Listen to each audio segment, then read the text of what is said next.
दोस्तों, हमारे पुराणों और शास्त्रों में समय समय पर ऐसी दिव्य कथाएं और भविष्यवाणियां कही गई हैं, जिनका उद्देश्य केवल डराना नहीं बल्कि मानवता को चेताना है।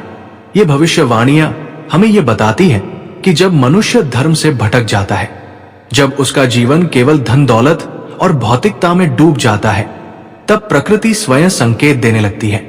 ऋग्वेद में भी कहा गया है, नदी जीवन का आधार है और जल ही अमृत है।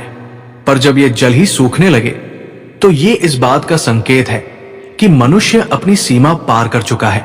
आज हम इसी का साक्षात रूप देख रहे हैं। पश्चिम एशिया की महान नदी यूफ्रेट्स, जिसे संस्कृत दृष्टि से हम फुरात कह सकते हैं, हजारों वर्षों से सभ्यता की जननी रही है। यही वो नदी है जिसके तट पर प्राचीन मेसोपोटामिया जैसी महान संस्कृति फली फूली। ये नदी कभी जीवन का प्रतीक थी, लेकिन आज ये अपने अस्तित्व के लिए संघर्ष कर रही है। वैज्ञानिक रिपोर्ट्स और सैटेलाइट तस्वीरें बार बार हमें चेतावनी दे रही है कि ये नदी लगातार सिकुड़ रही है। इराक में जल स्तर 80 वर्षों के न्यूनतम स्तर पर पहुंच चुका है। अगर यही हाल रहा तो आने वाले कुछ दशकों में ये नदी कई हिस्सों में पूरी तरह सूख जाएगी।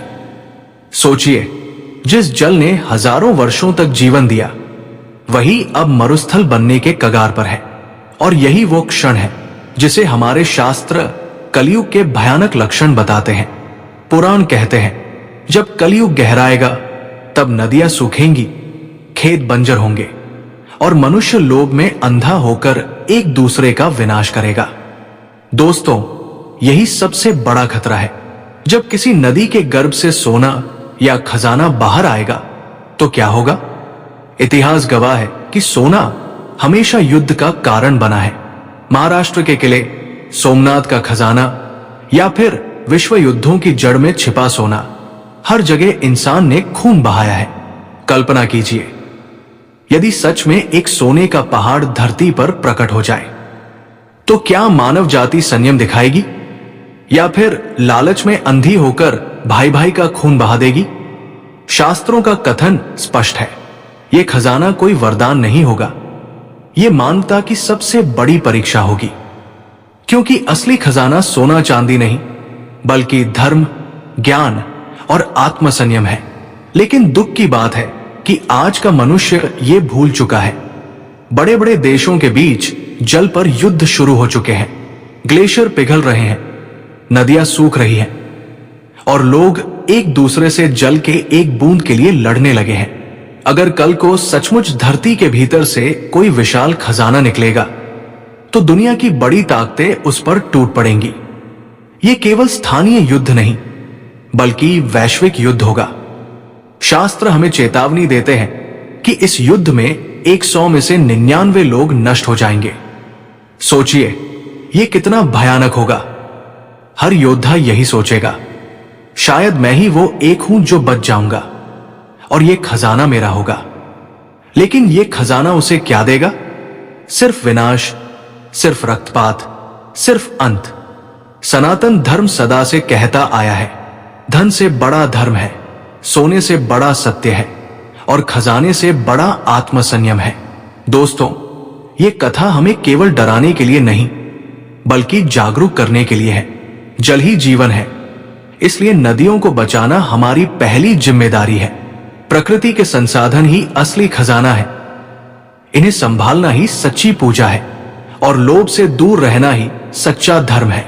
इसलिए जब अगली बार आप ये सुने कि कोई नदी सूख रही है या धरती के गर्भ से कोई खजाना निकला है, तो उसे लालच की दृष्टि से मत देखिए, उसे एक परीक्षा मानिए।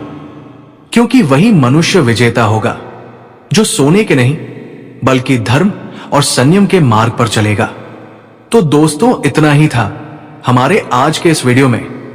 अगर आपको ये जानकारी मूल्यवान लगी हो, अगर आपको लगा हो कि ये बात हर भारतीय तक पहुंचनी चाहिए, तो कृपया इसे अपने दोस्तों और परिवार के साथ जरूर साझा करें। क्योंकि ज्ञान तभी सार्थक होता है जब वो दूसरों तक पहुंचकर उनके जीवन को भी दिशा दे। और यदि आप हमारे चैनल नर्सिंग पब्लिक ब्लॉग पर नए हैं तो दिल से निवेदन है कि इसे सब्सक्राइब कर लें। आपका एक छोटा सा कदम न सिर्फ हमें आगे बढ़ने की शक्ति देगा बल्कि ये अभियान भी मजबूत होगा कि सही और महत्वपूर्ण जानकारियां हर घर तक पहुंचे।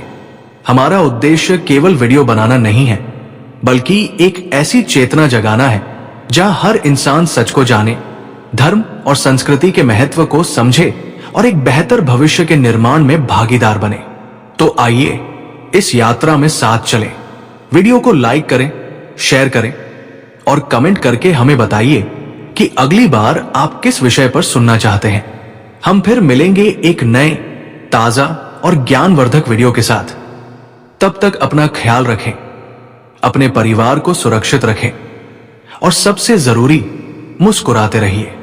जय हिंद, जय भोलेनाथ, जय सनातन धर्म।